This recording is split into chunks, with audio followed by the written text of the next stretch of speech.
오늘도 이곳에 함께 모여 하나님께 예배를 드리고 계신 여러분 모두에게 우리 주님의 은혜와 평화가 넘치시기를 바랍니다.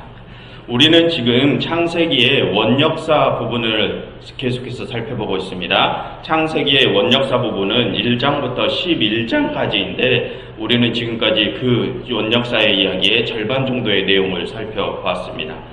여러분, 우리가 지금까지의 내용을 한번 다시 떠올려 보면 1장에서는 화면을 보십시오. 1장에서는 하나님께서 세상을 질서 있게 창조하시는 모습이 소개되었습니다. 그것은 하나님께서 창조의 질서를 세우셨다는 뜻이라고 했습니다. 그리고 그 창조의 마지막은 안식으로 끝이 났습니다. 그것은 세상의 역사가 그렇게 창조 질서에 맞게 흘러간다면 그 마지막은 온전한 안식으로 맞춰질 것이라는 내용이었습니다. 하나님께서는 그런 계획을 가지시고 세상을 창조하신 것입니다. 그런 계획 속에 처음 창조된 세상은 하나님께서 보시기에 기뻐하시는 참 아름다운 세상이었죠. 그리고 2장에서는 또 다른 창조 이야기가 소개되었습니다. 2장에서는 하나님께서 에덴 동산을 만드시고 그곳에 남자와 여자를 만드시고 그 사람에게 세 가지의 속성을 주시는 내용이었습니다. 하나님께서 사람에게 주시는 속성은 세상을 관리하고 통치해야 할 속성, 자유를 누릴 수 있는 속성, 또 지식의 열매를 따먹지 말아야 하는 금지의 속성이었습니다. 이 세 가지의 속성이 의미하는 바는 사람은 세상에서 자유를 누릴 수는 있지만 그 자유에는 세상을 돌봐야 하는 의무도 따르고 또 창조 질서에 순응하며 하지 말아야 될 조항들도 있다는 것을 의미했습니다. 피조물은 창조주의 뜻을 따라야 한다는 것입니다. 그러나 그것은 절대 강요가 아니라 사람에게 주어진 자율성 안에서 이루어지는 것입니다. 하나님께서는 그렇게 사람들에게 하나님 당신과 똑같이 행할 수 있는 자율성을 주셨습니다. 하나님은 사람을 신뢰하심으로 자신만이 가진 특권을 사람들에게 나누어 주셨습니다. 창조 질서 안에서 너희의 자유를 누리라고. 그렇게 하나님과 인간은 계약이라는 걸 맺었습니다. 피조물인 사람이 창조주처럼 자유권과 통치권을 누릴 수 있다는 것은 피조물로서는 파격적인 조건이었습니다. 그렇게 파격적인 조건 하에 하나님과 사람 사이에 맺어진 창조 질서만 잘 지켜진다면 세상은 온전한 안식으로 들어갈 것이라는 내용이 1장과 2장의 내용이었습니다. 그것이 본래 하나님의 창조 계획이고 이 세상이 창조된 이유였습니다. 하지만 여러분, 우리는 그 뒤의 이야기가 어떻게 흘러가는지도 알고 있습니다. 그 뒤에는 하나님과 사람과의 계약이 산산이 부서지는 내용이 소개됩니다. 그 내용이 3장부터 지난주에 살펴보았던 6장 4절까지의 내용이었습니다. 먼저 3장에서는 아담과 하와가 자신들에게 주어진 세 가지 속성 중 금지의 속성을 깨는 내용이 소개되어 있었습니다. 먹지 말라는 지식의 열매를 따먹고 맙니다. 그것은 피조물인 사람이 창조주의 뜻대로가 아니라 자신들 지식에 의지해서 자신들 뜻대로 살아가고자 한다는 뜻이라고 했습니다. 그 결과 사람에게는 죽음이라는 것이 찾아오고 본래의 온전한 창조세계 하나님의 통치의 공간이었던 에덴 동산에서 쫓겨나게 됩니다. 하나님의 통치권을 벗어난다는 것은 이제 사람이 하나님의 온전하신 돌보심에서 멀어졌다는 뜻이었습니다. 그것은 사람 스스로가 자초한 것입니다. 그들이 하나님의 뜻이 아니라 자신들의 뜻대로 살고자 했으니까요.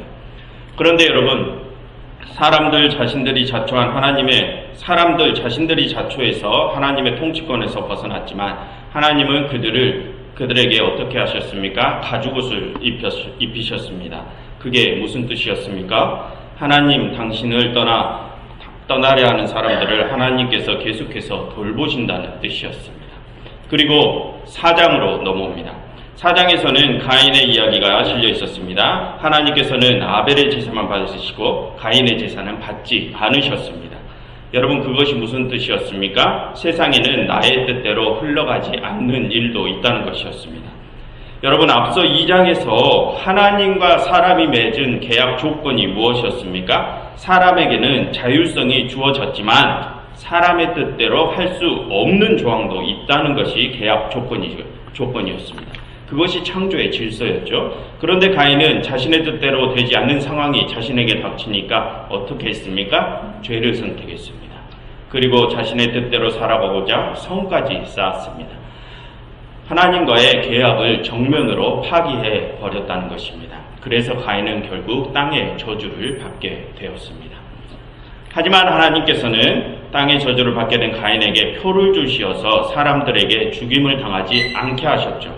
그게 또 무슨 뜻이었습니까? 여전히 하나님께서는 자신을 등져버린 죄인들을 끝까지 돌보시다는 뜻이었습니다. 지난 아담 때도 그렇고 지금 가인도 그렇고 하나님께서는 자신과의 계약을 계속해서 파기하는 사람들에게 계속해서 또 다른 기회를 주시고 그들을 끝까지 돌보십니다. 그리고 그 다음의 내용이 무엇이었습니까? 라멕의 이야기였죠. 죄를 선택한 가인 가문의 끝은 이 라멕의 복수 살인극이었습니다. 그 복수극은 어린아이를 향한 것이었습니다. 상상도 할 수 없는 끔찍한 비극이었죠. 하나님의 뜻이 아니라 사람 자신의 뜻대로 살아가고자 한 결과가 그런 모습이라는 것입니다. 그래서 하나님께서는 가인의 가문을 셋의 가문으로 대체하셨습니다. 하나님께서는 사람들이 계속해서 하나님과의 계약을 파기하자 새로운 방법을 모색해 보셨다는 것입니다. 그 내용이 5장의 내용이었습니다. 하지만 애석하게도 새롭게 뽑힌 새 가문 역시 어떠한 선택을 했습니까? 그들 역시 하나님이 아니라 죄를 선택했습니다. 여러분, 지난주에 6장 1절부터 4절의 내용이 무엇이었습니까? 천상의 존재들과 땅의 여인들이 결합하는 내용이었습니다. 그게 무슨 뜻이었습니까? 이스라엘이 자신들의 뜻을 이루기 위하여 이교문화, 우상숭배까지 받아들였다는 뜻이었습니다. 욕망 때문에 이제 사람들은 하나님을 완전히 등져버렸다는 것입니다. 여러분, 처음에 창조된 세상은 원래 온전한 모습이었습니다. 하나님과 사람이 창조 질서 안에서 서로 온전한 관계를 맺으며 지냈습니다. 그런데 시간이 흐를수록 점점 사람들의 마음속에는 욕망이 끌어오르기 시작했습니다. 그래서 점점 하나님의 뜻이 아닌 자신들의 뜻대로 하고 싶은 마음이 커져갔습니다. 그러니 결국 어떻게 되었습니까? 창조 질서를 깨뜨려버리고 하나님께 도전을 합니다. 그게 무슨 뜻입니까? 오늘 본문 5절을 한번 보십시오. 화면을 보시면 됩니다. 여호와께서 사람의 죄악이 세상에 가득함과 그의 마음으로 생각하는 모든 계획이 항상 악할 뿐임을 보셨다라고 합니다. 성경은 우리의 죄악이 창조 질서를 깨뜨리고 하나님께 도전을 하는 행위라고 보고 있는 것입니다. 하나님의 뜻이 아니라 내 뜻대로 하고자 하는 욕망이 결국 창조 세계의 질서를 무너뜨리고 온 세상을 죄악으로 물들였다는 것입니다. 여러분, 이렇게 창세기 1장부터 6장 4절까지에서는 세상이 창조되고 하나님과 사람이 창조 질서에 대한 계약을 맺고 그 계약이 사람에 의해서 계속해서 파기되는 내용이 실려 있었습니다. 그냥 문자적으로만 이 내용들을 보면 이 창세기의 이야기는 세상의 처음과 최초 인류에 대한 이야기가 연대기적으로 시간적으로 기술되어 있는 것처럼 보이지만 그 이야기는 그런 역사적인 이야기가 아니라 사실 하나님과 사람의 계약에 관한 내용이었습니다. 그런데 그 계약 관계가 어떻게 되었다고 합니까? 사람에 의해서 파기되었다고 합니다. 하나님께서는 계속해서 사람들에게 새로운 기회를 주시고 끝까지 죄를 짓는 사람들을 돌보아 주시지만 사람들은 그런 하나님의 마음은 아랑곳하지도 않고 계속해서 자신들이 원하는 대로만 살아간다는 것입니다. 그러면서 계속해서 죄악을 저지른다는 것입니다. 그 말을 하는 것이 이 원역사의 이야기입니다. 그래서 결국 어떤 일이 벌어집니까? 홍수 심판이라는 엄청난 사건이 일어납니다. 이제부터 우리는 또 몇 주간 이 홍수 사건에 대하여 살펴볼 것인데요. 노아의 홍수 사건으로 잘 알려진 이 이야기는 6장 5절부터 9장 17절까지의 소개가 되어 있습니다. 여러분, 이 이야기가 시작되기 전에 미리 말씀을 먼저 드립니다. 여러분, 이 홍수 사건 역시 상징적인 이야기입니다. 여러분, 이 대홍수에 관한 이야기는 고대 근동의 다른 수많은 신화들에서 가장 유행하던 이야기였습니다. 수메르 신화나 그리스 로마 신화에서 역시 대홍수로 세상이 심판을 받았다는 창세기의 내용과 동일한 내용이 나오고 있습니다. 특히 수메르 신화는 길가메시 서사시라고 찾아보시면 길가메시 서사시라고 해서 이 창세기보다 2000년 전이나 앞선 시대에 이 대홍수에 대한 이야기를 토판에 담아서 썼습니다. 만들었습니다. 그 이야기가 이미 밝혀졌습니다. 여러분 계속해서 말씀드리지만 그럼 이 성경의 이야기들은 다 가짜들이란 말이냐? 지금 이런 말을 하는 게 아닙니다. 하나님께서는 당신의 유행하던 그런 이야기들을 통해서 당신의 뜻을 우리에게 전하신다는 것입니다. 계속해서 말씀드려서 죄송하지만 이런 것 때문에 이제 혼란을 겪는 일은 없으시기를 바랍니다. 아무튼 다시 본문으로 돌아와서 이 노아의 홍수 사건은 6장 5절부터 9장 17절까지에 실려 있는데 오늘은 그 중에서도 가장 처음 머리 부분만을 살펴보도록 하겠습니다. 여러분 먼저 오늘의 본문을 6장 5절부터 7절과 11절부터 13절 이렇게 두 부분으로 정하였는데 그 이유는 이 두 부분이 서로 다른 그룹들 사이에서 전승되던 이야기들이기 때문입니다. 여러분 이전에 이 원역사의 이야기는 여러 그룹들에서 전해지던 이야기들이 나중에 하나로 합쳐진 것이라고 말씀드리지 않았습니까? 6장 5절부터 8절까지는 유다지파 야훼 문서에서 전승되던 이야기고 9절부터 22절까지는 제사장 집단에서 전승되던 이야기입니다. 그래서 똑같은 내용이 중복되어서 기록되어 있는 것입니다.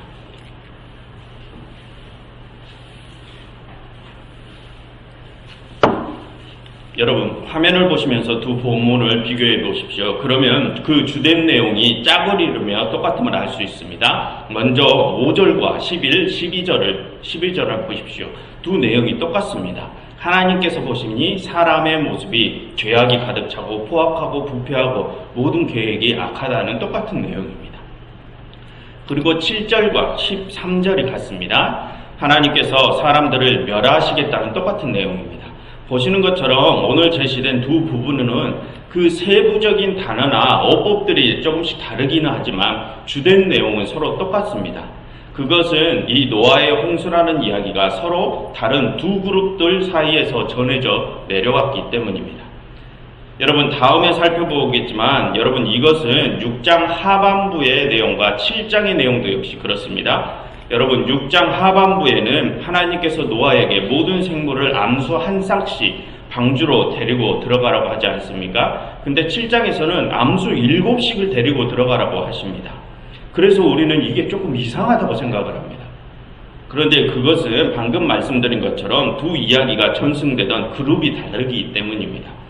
방주 안으로 생명체를 데리고 들어간다는 주된 내용은 같지만 암수 한 쌍씩이냐 암수 7씩이냐 이런 세부적인 내용들이 다른 것은 전승되던 그룹이 다르기 때문입니다. 여러분 우리도 그렇지 않습니까? 혹부리 영감 이야기를 아빠가 들려주는 것과 엄마가 들려주는 내용이 조금씩 다릅니다. 그것은 아빠와 엄마 각자의 주관적인 시간이 들어가기 때문입니다. 그래서 세부적인 내용들이 조금씩 다른 부분이 생기는 것입니다. 그러나 그 주된 내용은 똑같습니다. 지금 그것과 같은 상황입니다. 암수 한 쌍, 유다지파에서는 암수 7씩, 7이라는 게 완전한 숫자라고 하지 않았습니까? 그것을 강조하고 싶었나 봅니다. 그래서 이런 조금씩 다른 부분이 생기는 거지 그 주된 내용은 똑같기 때문에 이런 것에서 혼란을 겪지 않으시기를 바랍니다. 말이 길어져서 죄송합니다. 다시 본문으로 돌아오겠습니다. 여러분 먼저 5절과 11절을 다시 보시면 여러분 이 부분은 무엇을 말하는 것일까요? 하나님께서 세상의 사람들을 보시니 그들이 이러이러하더라 라고 하나님께서 세상에 대한 평가를 하시는 부분입니다. 그런데 그 평가가 어떻습니까? 하나님께서 보시기에 사람들은 부패하고 포악하고 죄악이 가득하고 그들의 계획조차도 모두 악하다고 하십니다. 하나님께서 보시기에 지금의 세상은 창조 질서가 왜곡되었다고 보시는 것입니다. 즉 세상이 하나님 자신의 의도를 거역했다고 결론을 지으신 것입니다. 여러분 그도 그럴 것이 여러분 앞선 이야기들 아담과 가인과 라멕과 하나님의 아들들의 이야기들을 통해서 우리는 무엇을 확인할 수 있었습니까? 사람들이 하나님의 뜻을 거부하고 자신들의 뜻대로 살아가기 위해 점점 수단과 방법을 가리지 않는 모습을 우리는 발견할 수 있었습니다.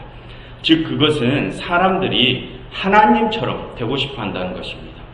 처음에 3장 5절에서 뱀이 사람을 꼬실 때 하던 말처럼 말입니다. 사람들은 이제 피조물의 자리에 있고 싶은 것이 아니라 창조주의 자리에까지 올라가고 싶어 한다는 것입니다. 즉 피조물이 더 이상 피조물이 되기를 거부한다는 것입니다. 여러분 이것을 다른 시각으로 보면 피조물이 하나님을 더 이상 하나님으로 인정하지 않는다라는 뜻입니다. 그러니 그들은 다른 우상들도 섬길 수 있는 것입니다.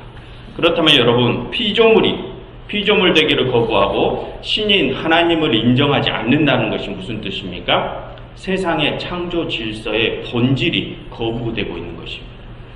여러분 그렇게 창조 질서의 본질이 거부되니까 어떻게 된다고 합니까? 오늘의 본문은 그래서 온 세상이 죽음의 심판을 맞이하게 되었다고 합니다.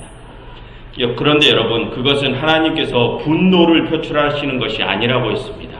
그것은 처음에 세상이 창조될 때 질서라고 했습니다. 창조 질서가 무너지면 죽음이 찾아간다는 것이 규칙이었습니다. 그런데 여러분 이전의 내용들과 오늘의 내용을 비교를 해보시면 서로 다른 점이 생겼습니다. 그것이 무엇입니까? 이전의 내용들에서는 하나님께서 계속해서 그 죄인들을 돌보셨다는 것입니다. 그런데 오늘의 본문에서는 그런 희망이 보이지 않습니다. 7절과 13절을 보시면 하나님께서 세상을 어떻게 하시겠다고 했습니까? 먼저 7절 하나님께서는 당신이 창조하신 사람과 모든 생명체를 다 쓸어버리시겠다고 하십니다. 그리고 13절 하나님께서 사람들을 모든 땅과 함께 멸하시겠다고 하십니다. 즉 하나님 당신께서 창조하신 모든 세상을 멸하시겠다는 것입니다. 이 앞전까지는 하나님께서 죄인들을 돌보셨는데 이제는 돌보시지 않으시고 다 멸하시겠다고 하십니다. 그리고 여러분 이제는 사람의 잘못으로 인해 나머지 모든 피조물들까지 다 멸망당하게 되었습니다. 왜 그럴까요, 여러분? 그것은 다른 피조물들을 통치하고 관리할 사람의 소명과 관계된 것입니다. 총책임자의 잘못은 그가 속한 공동체 전체를 망하게 할 수 있다는 것입니다. 사람의 운명은 사람 자신만의 것으로 제한된 것이 아니라 온 세상과 연결이 되어 있습니다. 사람의 운명은 온 세상과 함께 간다는 것입니다. 그것이 2장 15절에서 계약된 창조의 질서였습니다. 사람은 자신에게 주어진 자유함의 속성을 극대화시키기 위해서 나머지 통치자의 속성과 금지의 속성을 망쳐놨습니다. 그러니 어떤 결과가 나왔습니까? 피조세계 전체가 전멸하게 되는 운명을 맞이하게 되었습니다. 이제는 어떠한 희망도 없습니다. 하나님께서는 마음을 굳히셨습니다. 그렇다면 여러분 이것이 창조 질서를 무너뜨린 사람들에 대한 하나님의 분노라고 했습니까? 그것이 아닙니다. 여러분 6절과 7절 하반절을 보십시오. 그것은 사람들에 대한 하나님의 분노가 아니라 근심하심과 한탄하심입니다. 여러분 여기서 먼저 근심이라는 단어를 살펴보겠습니다. 화면을 보십시오. 여기서 근심이라고 번역된 히브리어 아차브라는 단어는 슬픔이라는 의미를 가진 단어입니다. 하나님께서 사람들을 보시고 슬퍼하셨다는 것입니다. 그런데 이 아차브라는 단어는 앞에 3장에서 하나님께서 하와에게 임신의 고통이라는 형벌을 선고하실 때 그 고통이라고 번역된 단어와 똑같은 단어입니다. 그리고 또 5장에서 라멕이 자신의 아들에게 노아라는 이름을 지어주면서 그동안 자신들이 가인이 받은 땅의 저주 때문에 자신들이 땅에서 수고롭게 일했었다고 하는데 그때 쓰인 수고로움과 또 동일한 단어입니다.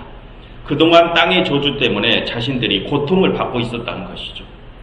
요지는 이전의 사람들이 자신들의 죄값으로 받게 된 그 고통과 지금 하나님께서 사람을 보시면서 느끼고 계시는 이 고통이 똑같은 단어 아차브라는 단어로 표현이 되었다는 것입니다. 여러분 그것은 사람들이 자신들의 죄값으로 받게 된 고통이 지금 하나님께서 받으시는 고통과 똑같다는 동일하다는 뜻입니다. 즉 사람의 죄악 때문에 하나님 당신께서도 지금 사람들과 똑같이 고통을 받고 계신다는 것입니다. 이신전심 이런 것이죠. 왜 그렇습니까? 원래 하나님과 사람은 동일한 형상을 가진 하나였기 때문입니다. 여러분, 사람이 하나님의 뜻을 따르는 것은 원래 가능했습니다. 원래는 하나님과 사람이 하나였기에 하나님의 뜻이 곧 사람의 뜻이었기 때문입니다. 그러나 이제는 사람의 욕망 때문에 그것이 불가능해졌습니다. 사람이 하나님을 버리고 떠나서 이제는 하나님의 계획과 뜻에는 관심이 없이 자신들의 계획과 뜻대로만 살면서 창조 질서를 무너뜨리기 시작했습니다. 그래서 이제 세상은 사람들의 죄악으로 온통 물들어 버렸습니다. 그러니 하나님께서는 어쩔 수 없는 결단을 내리십니다. 하나님께서는 온통 죄로 뒤덮인 창조 세계를 멸하실 수밖에 없습니다. 왜냐하면 하나님께서 창조하신 세상은 선의 세상이지 악의 세상이 아니기 때문입니다. 여러분, 이 창세기가 밝히는 첫 창조는 무엇에서부터 무엇을 창조하신 것입니까? 여러분, 1장의 내용을 한번 떠올려 보십시오. 하나님께서는 아무것도 없는 무의 상태에서 세상을 창조하신 것이 아니라 혼돈과 흑암과 깊음과 수면 위에서 세상을 창조하셨다고 하십니다. 어지러운 상태에서 질서의 세상을 창조하셨다는 것이 이 창세기가 소개하는 창조의 시작입니다. 그것은 악의 세상에서부터 선의 세상을 창조해 내셨다는 뜻이라고 했었습니다. 하나님께서는 선의 세상을 창조하신 것이지 악의 세상을 창조하신 것이 아닙니다. 그러니 다시 창조 이전의 악한 모습으로 돌아가 버린 세상은 사라져야 할 수밖에 없는 것입니다. 그렇게 당신이 창조하신 세계를 다시 없애야 하는 하나님의 심정은 분노가 아니라 슬픔인 것입니다. 여러분, 자신의 창조물을 없애시는 것이 창조주에게 어떤 의미인지 아십니까? 부모가 스스로 낳은 자식을 자신의 손으로 없애야 한다는 것입니다. 그것이 부모에게 얼마나 큰 고통인지 이해가 가십니까? 여러분, 우리 사람이 우리의 잘못과 죄악 때문에 고통을 받고 우리가 죽음을 맞이하는 것은 어쩔 수 없습니다. 그것은 창조 질서를 스스로 깨버린 우리의 죄값이기 때문입니다. 그런데 우리 사람들의 잘못으로 나머지 피조 세계와 심지어는 하나님까지 고통을 받게 된다는 것이 이게 도대체 무슨 말입니까? 여러분, 성경은 하나님과 사람과 이 온 세상이 하나의 운명 공동체라고 말을 하고 있습니다. 그 어느 하나만 더 잘 사고 못 사는 것 없이 모두가 함께 잘 살아야 하는 운명 공동체라고 말하고 있습니다. 즉, 그것은 그 공동체원 중 어느 하나의 잘못 때문에 공동체 전체가 전멸한다는 것입니다. 여러분, 오늘의 본문에서 하나님께서는 사람을 보시며 고통스러워하고 계십니다. 우리 사람들의 죄 때문에 하나님께서 똑같이 고통을 받고 계시다는 것입니다. 그런데 하나님께서는 뭐라고 하시는 줄 아십니까? 그에 대한 잘못을 우리에게 돌리시는 것이 아니라 하나님 당신 자신에게 잘못을 돌리십니다. 여러분, 6절과 7절을 다시 보시면 여기서 하나님께서는 뭐라고 하십니까? 사람들을 보시며 저 나쁜 놈들 이렇게 말씀하십니까? 그렇게 말씀하시는 것이 아니라 6절 자신이 땅 위에 사람들을 지으셨음을 한탄하십니다. 그리고 7절 하반절 이는 내가 그것들을 지었음을 한탄하십니다. 하나님께서는 사람에게 잘못을 돌리시는 것이 아니라 자기 자신에게 잘못을 돌리신다는 것입니다. 하나님 자신에게 이 폐단의 원인이 있다고 말씀하시는 것입니다. 그래서 하나님께서는 어떻게 하신다고 하십니까? 자신이 창조하신 세상을 당신 손으로 없애시겠다고 하십니다. 여러분, 오늘의 본문은 지금 사람들이 자신들의 죄값으로 인해서 죽음의 위기를 맞이하게 되었다는 그런 단순한 이야기가 아닙니다. 그것은 피조물인 사람들의 반란으로 인하여 창조주이신 하나님께서 위기를 맞이하셨다는 이야기입니다. 여러분, 이 원역사의 시작은 하나님과 사람의 형상이 동일하다는 데서부터 시작했습니다. 그것은 곧 하나님과 사람은 원래 하나라는 뜻입니다. 하나님과 사람은 원래 하나의 운명 공동체라는 것입니다. 그러니 사람들이 자신들의 죄값으로 고통을 받으면 하나님께서도 고통을 받으시는 것입니다. 그렇다면 여러분, 지금 하나님께서 땅과 함께 모든 사람들을 멸하시겠다는 것이 무슨 뜻일까요? 여러분, 방금 전 하나님께서는 사람들을 창조하신 자신에게 잘못의 원인을 찾으셨습니다. 그리고 이제는 모든 것을 멸하시겠다고 하십니다. 그게 무슨 뜻입니까? 이 패단의 원인이 자신에게 있으니 하나님 당신께서도 멸망당하시겠다는 것입니다. 그게 우리들의 죄 때문에 하나님께서도 죽음을 당하시겠다는 것입니다. 여러분, 이게 무슨 말입니까? 잘못은 우리가 있는데 우리 때문에 세상의 다른 피조물들 모두가 멸망을 당하고 심지어는 아무런 잘못이 없으신 하나님 당신께서 죽음을 당하시겠다는 것입니다. 여러분, 도대체 이게 무슨 말도 안 되는 말이냐고요. 왜 우리 때문에 하나님께서 죽으셔야 되냐고요. 여러분, 오늘부터 시작될 홍수 이야기는 사람들이 자신들의 죄값으로 인해서 죽음을 맞이하게 되었다는 그런 이야기가 아닙니다. 그것은 우리 사람들에 대한 이야기가 아니라 바로 하나님 당신의 아픔에 대한 이야기입니다. 여러분, 오늘의 본문의 포인트는 사람들이 멸망하게 되었다는 데 있는 것이 아니라 6절과 7절에 소개된 하나님의 마음의 포인트가 있는 것입니다. 하나님께서 지금 고통을 당하신다는 것입니다. 이 이야기는 사람들에게 독재자처럼 분노를 표하시는 하나님을 그리는 이야기가 아니라 자식들과 멀어짐을 슬퍼하시고 고통스러워하시는 부모의 마음을 그린 이야기인 것입니다. 그러니 그 부모는 자식들의 죄값을 자신이 짊어지시고 죽겠다는 것입니다. 그러면 여러분, 오늘 이야기에서 우리가 생각해 보아야 할 것이 있습니다. 여러분, 우리는 보통 하나님을 불변의 하나님이라고 생각을 합니다.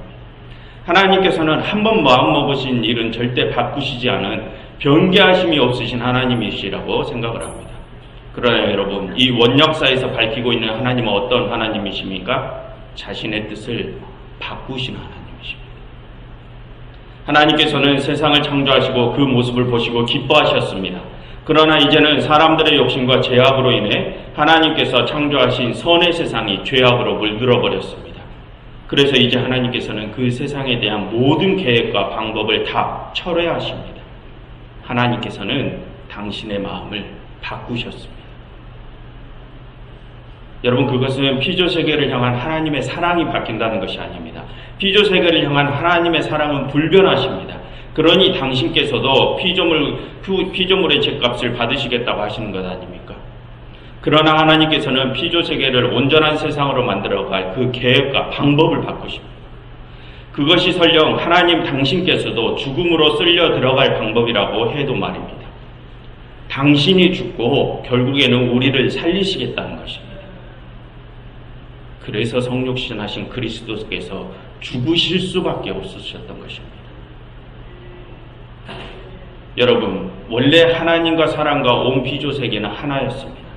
그러나 하나님과의 계약관계를 우리가 깨뜨려 버림으로써 우리뿐만이 아니라 이제 온 피조세계와 하나님까지 죽음으로 내몰렸습니다. 하나님께서는 우리를 온전하고 아름다운 세상에 살게 하시려고 우리에게 아름다운 세상의 자유권과 통치권을 허락하여 주셨는데, 그런 힘을 갖게 된 우리는 결국 어떤 선택을 하게 됩니까? 하나님이 아니라 나를 선택하고 욕망을 선택함으로 죄의 종이 되어버립니다. 그 결과 우리 때문에 하나님의 창조 계획이 송두리째 바뀌게 되었습니다. 오직 우리만 바라보시는 하나님이신데, 오직 우리가 당신처럼 자유롭고 행복하기를 바라시는 아버지이신데, 우리는 그 아버지에게 돌려드린 것이 그 아버지의 모든 계획과 삶을 빼앗아 버리는 것이었습니다. 여러분, 우리가 계속해서 욕심을 내고 계속해서 죄악 속에 있으면 우리만 고통을 받는 것이 아니라 모든 피조세계와 나를 죽기까지 사랑하시는 하나님께서 고통을 받으십니다. 그러니 여러분, 이제는 나의 욕심과 내가 바라는 것들을 내려놓고 하나님의 뜻과 하나님께서 계획하시는 미래를 생각해 주십시오. 그리하여 이제 더는 우리만을 바라보시는 아버지 하나님께 아픔과 고통을 돌려드리는 일을 멈추시는 주님의 자녀들이 되시기를 간절히 바랍니다. 기도하겠습니다. 하나님, 저희는 그동안 저희 자신만을 생각하며 다른 피조물들과 하나님의 마음에는 전혀 관심이 없이 살았음을 고백합니다. 하나님께서 저희 때문에 고통을 받으시고 저희 때문에 당신의 모든 계획과 삶을 바꾸신다는 생각을 하지 못했습니다. 하나님, 이기적이고 미련한 저희를 용서하여 주시옵소서. 하나님, 이제는 저희가 하나님의 계획과 미래를 생각하며 살려고 합니다. 하나님, 저희에게 하나님 당신의 뜻을 보여주시고 하나님의 뜻하시는 곳에 저희의 마음이 있게 하여 주시옵소서. 저희가 저희 삶의 주인의 자리에서 내려오게 하시고 그것이 오직 주님만이 온전한 저희의 주인 되어 계시옵소서. 그리하여 이 세상이 온전한 주의 나라가 하루속히 되게 하여 주시옵소서. 예수 그리스도 이름으로 기도드렸습니다.